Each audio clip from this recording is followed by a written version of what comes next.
Berlin, 1937. Heinrich Himmler stood before a map of Egypt, his finger tracing the outline of the Great Pyramid. Around him sat the leadership of the Ahnenerbe, Nazi Germany's occult research division. Their mission wasn't conquest, it was proof. Proof that the pyramids weren't built by Egyptians at all, but by Aryan ancestors from a drowned world. Why would the most powerful regime in Europe stake its ideology on ancient tombs? Because the pyramids didn't just challenge history, they threatened to rewrite it. The Nazi obsession with Egypt didn't start with archaeology. It started with a crisis of identity. After World War I, Germany was destroyed. The Treaty of Versailles stripped territory, demanded impossible reparations, and left millions starving in the streets. The German people needed more than economic recovery. They needed a story that explained their humiliation without accepting defeat.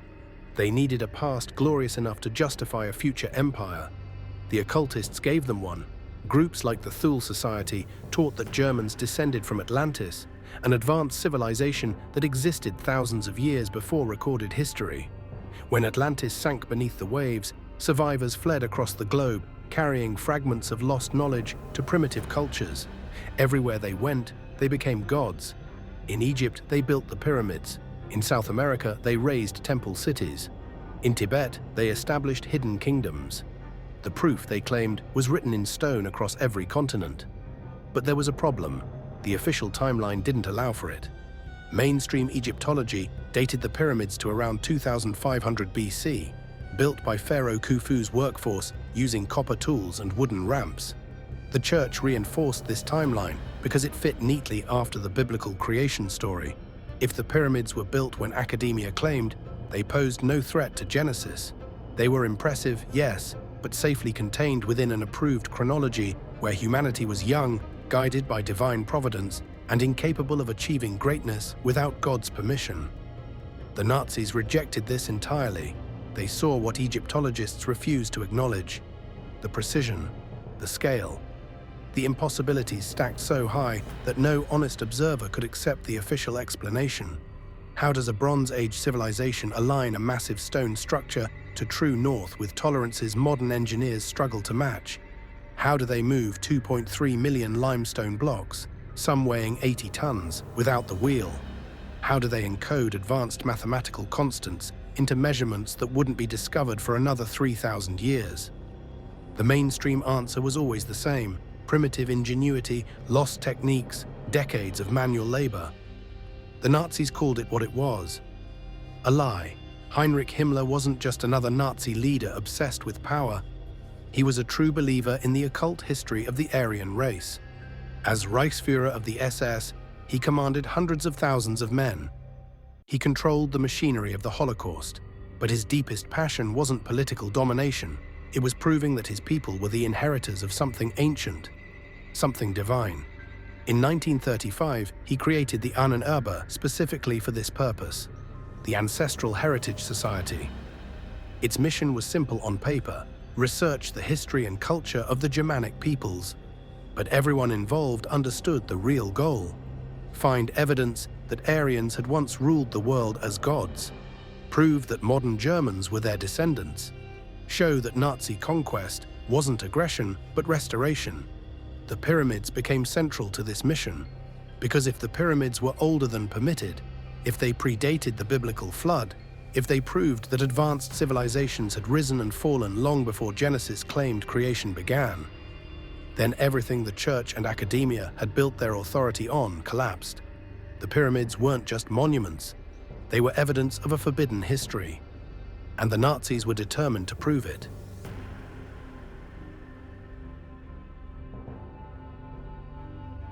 The official story was clean, simple, safe. According to mainstream Egyptology, the Great Pyramid was built around 2500 BC during the reign of Pharaoh Khufu. 20,000 workers, working in 3-month shifts over 20 years, hauled 2.3 million limestone blocks into place using copper chisels, wooden sledges, and sheer human determination. No advanced technology, no lost knowledge, just Bronze Age ingenuity and decades of backbreaking labor. The church loved this timeline. It placed the pyramids comfortably after the biblical creation. After the flood, after humanity had been given divine permission to build civilization, the pyramids were impressive, yes, but they were human achievements within God's approved chronology. Nothing threatened, nothing forbidden. But the evidence told a different story. Start with the precision. The Great Pyramid's base is level to within 2.1 centimeters across its entire 230-meter span. The sides are aligned to true north with an accuracy of 3/60 of a single degree. Modern construction projects struggle to achieve these tolerances with laser-guided equipment. How does a civilization supposedly working with copper tools and rope accomplish this level of precision by accident? Then there's the construction problem. Each limestone block weighs an average of 2.5 tons. Some granite blocks in the King's Chamber weigh over 80 tons. Mainstream Egyptology claims these massive stones were moved using wooden rollers and ramps. But here's what they don't tell you. To build a ramp gradual enough to roll 80-ton blocks to the pyramid's height would require more material than the pyramid itself. Where's the evidence of these massive ramps? Where are the remains of the infrastructure needed to build the world's largest structure with primitive technology? The pyramid encodes mathematical constants that weren't supposed to be discovered for thousands of years. The ratio of the pyramid's perimeter to its height equals 2 pi, the same ratio as a circle's circumference to its radius. Coincidence? The dimensions also encode phi, the golden ratio. The speed of light in meters per second appears in the pyramid's coordinates. Either the ancient Egyptians were mathematical geniuses working with concepts millennia ahead of their time, or something else was going on. Academia's response to these contradictions: dismiss them, ignore them. When independent researchers propose experiments to test alternative theories, access is denied.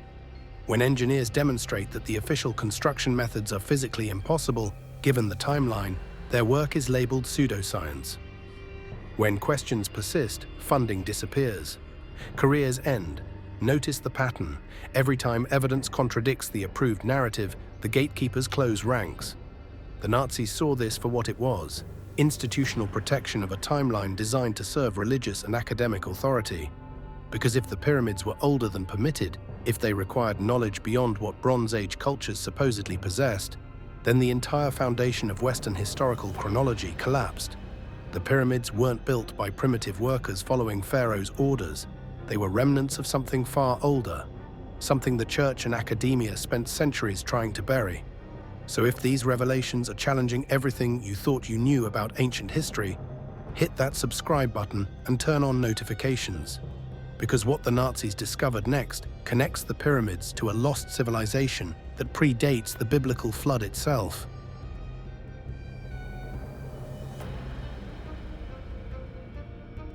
The Nazis didn't just reject the mainstream timeline, they had their own answer, and it was far more dangerous than academic disagreement. They believed the pyramids were built by refugees from Atlantis.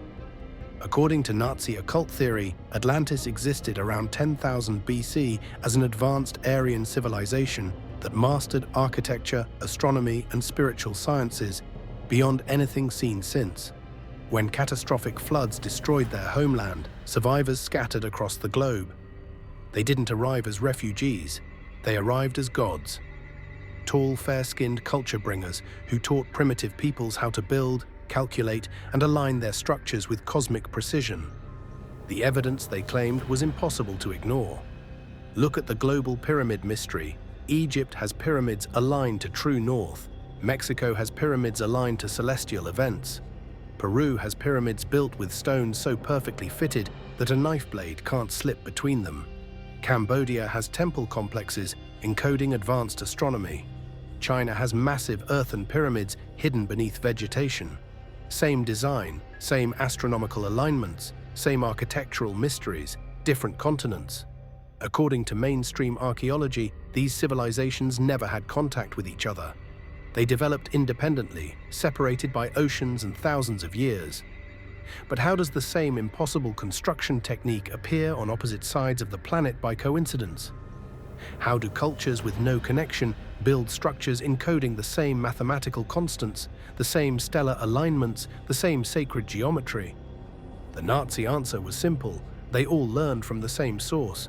Atlantean survivors, Plato's account placed Atlantis' destruction around 9600 BC. That's 7,000 years before the pyramids were supposedly built.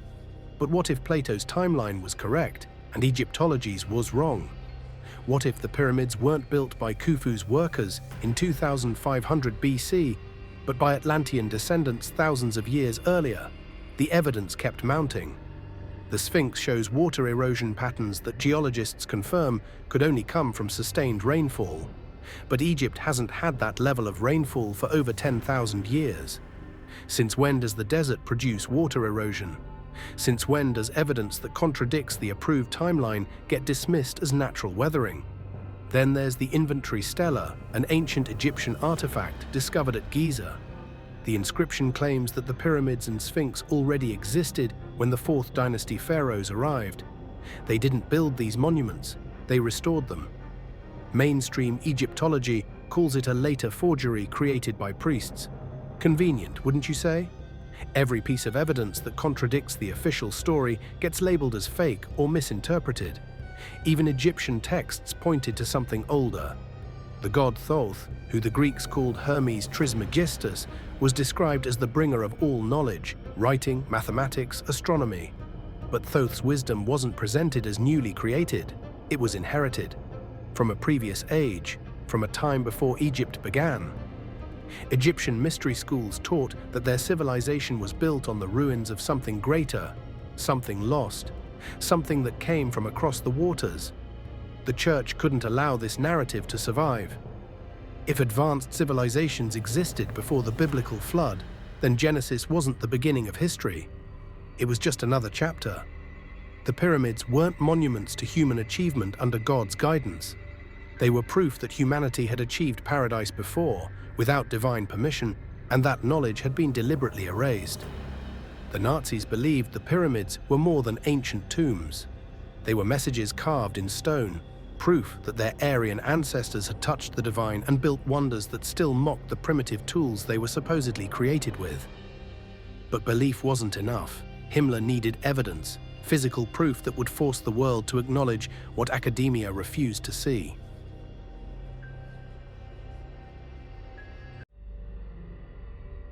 Heinrich Himmler didn't just theorize about Atlantean origins, he sent scientists to Egypt to prove it. Throughout the 1930s, the Ahnenerbe funded multiple expeditions to archaeological sites across North Africa and the Middle East. These weren't casual academic visits, they were targeted missions to gather evidence that mainstream Egyptology refused to acknowledge. The teams included architects, astronomers, engineers, and occult researchers. All of them had one mandate: find proof that the pyramids encoded knowledge beyond Bronze Age capability. What they claimed to discover was staggering. The Ahnenerbe researchers focused obsessively on the pyramids' internal measurements. They documented how the king's chamber's dimensions created perfect acoustic resonance at specific frequencies. They measured the granite coffer and found its volume precisely matched ancient standards of measurement that shouldn't have existed yet. They mapped the narrow shafts extending from the king's and queen's chambers and discovered they aligned perfectly with specific stars: Orion's belt, Sirius, Alpha Draconis. But these weren't just alignments, they were precise. Too precise. The southern shaft from the king's chamber pointed directly at Orion's belt. Not as it appeared in 2500 BC, when Khufu supposedly built the pyramid, but as it appeared around 10,500 BC. The same date geologists proposed for the Sphinx's water erosion. The same era Plato claimed Atlantis sank beneath the waves. Coincidence? The Nazi researchers didn't think so. Then there was the mathematics. Otto Rahn, one of Himmler's most trusted occult researchers, became obsessed with what he called the pyramid's sacred geometry. The structure encoded pi, phi, the speed of light, the exact circumference of Earth, even the distance from Earth to the Sun when measured in specific ancient units. Either the builders possessed knowledge of physics and astronomy that wouldn't be rediscovered until the modern era, or the official timeline was catastrophically wrong. The Nazis went further. They believed the pyramids weren't tombs at all, they were machines. Building on theories that wouldn't resurface in mainstream alternative research until decades later, Ahnenerbe scientists proposed that the Great Pyramid functioned as an energy device. The granite and limestone layers created a primitive capacitor. The underground chambers channeled water to generate electrical charge. The precise angles and internal passages focused and amplified frequencies. This was Vril theory applied to architecture. The belief that ancient Atlantean technology could harness cosmic energy for purposes modern science had forgotten. When they proposed experiments to test these theories, access was denied. When independent engineers suggested acoustic or electromagnetic measurements inside the chambers, the Egyptian Antiquities Authority refused. When researchers questioned why no mummy had ever been found in the king's chamber sarcophagus, Egyptologists dismissed the questions as irrelevant. Notice the pattern again.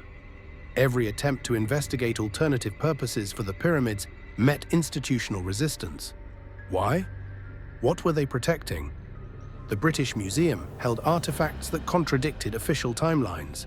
The Catholic Church maintained records of pre-biblical civilizations in Vatican vaults.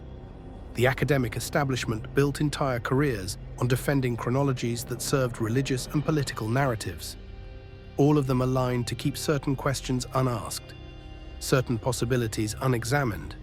The Nazis died believing they'd uncovered humanity's greatest secret, that the pyramids weren't monuments to dead pharaohs, but preserved fragments of Atlantean power, technology disguised as religion, science mistaken for mythology. But here's what they got right, even if their conclusions were poisoned by ideology. The pyramids don't fit the timeline, they never did. The precision, the scale, the encoded knowledge, all of it points to something beyond what we've been told. Something older, something deliberately buried. And the question remains, if the pyramids are evidence of advanced pre-flood civilization, what else has been hidden beneath layers of acceptable history?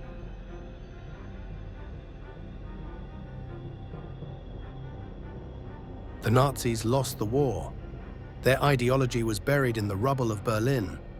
But the questions they asked about the pyramids never went away. What the Third Reich sought through conquest and racial pseudoscience, others now pursue through legitimate archaeology. Graham Hancock, Robert Schoch, Christopher Dunn, independent researchers asking the same forbidden questions the Nazis once did. How were the pyramids really built? What knowledge did they encode? And why does the academic establishment fight so hard to maintain a timeline that the evidence contradicts? The pattern hasn't changed, it's evolved. When geologist Robert Schoch presented water erosion evidence suggesting the Sphinx predated Egyptian civilization by thousands of years, he was ridiculed by Egyptologists. When engineer Christopher Dunn proposed the Great Pyramid functioned as an ancient power plant, his work was dismissed as fantasy, despite the acoustic and electromagnetic anomalies he documented. When researchers request permission to conduct ground-penetrating radar surveys beneath the Sphinx or test the granite coffer's resonance properties, access is denied. Academic gatekeeping hasn't ended, it's just learned to be more subtle. Because here's the uncomfortable truth the Nazis stumbled onto, even if they corrupted it beyond recognition. The pyramids prove that advanced knowledge existed long before we were told civilization began. Not Aryan supremacy, not racial hierarchies, but evidence that humanity once achieved something extraordinary and that memory was systematically erased. The Church buried Atlantis because it threatened the biblical timeline. Academia maintains the approved chronology because entire institutions are built on defending it. Both needed humanity to be young, primitive, dependent on either divine revelation or gradual evolutionary progress. Neither could allow the possibility that we'd risen to these heights before. The pyramids stand as monuments to the opposite, proof that paradise was built once without permission. That knowledge was achieved without institutional guidance. That consciousness itself could touch the fabric of creation and leave permanent marks in stone. And here's what makes this prophecy rather than history. We're approaching that threshold again. Every time we decode the human genome, split atoms to release energy, or design machines that think for themselves, we stand where the pyramid builders once stood. At the edge of knowledge that transforms everything, the Nazis saw this connection. They just twisted it into justification for horror. but strip away their ideology and the core question remains. Were the pyramids built by Bronze Age workers following a pharaoh's orders? Or were they messages from a civilization that achieved what we're only now beginning to rediscover? The pyramids still stand, silent, perfect, impossible by every measure we've been given, and every official explanation fails to account for what our own eyes can see. The precision that defies primitive tools, the mathematics that encodes universal constants, the global pattern that suggests a single forgotten source. Maybe the real secret isn't what the pyramids were, it's what they prove we were capable of becoming before the flood, before the reset, before someone decided which memories humanity was allowed to keep. The Nazis were wrong about race, but they were right about one thing. The pyramids are evidence of something buried, something forbidden, something that threatens the carefully constructed narratives both church and academia depend on. So here's the question. Were the Nazis chasing a myth, or were they the only ones willing to ask what power made forbidden? Drop your theory in the comments below, and if this opened your eyes to the contradictions we've been told to ignore, hit that like button, subscribe, and turn on notifications. Because the deeper we dig into forbidden history, the more impossible it becomes to look away.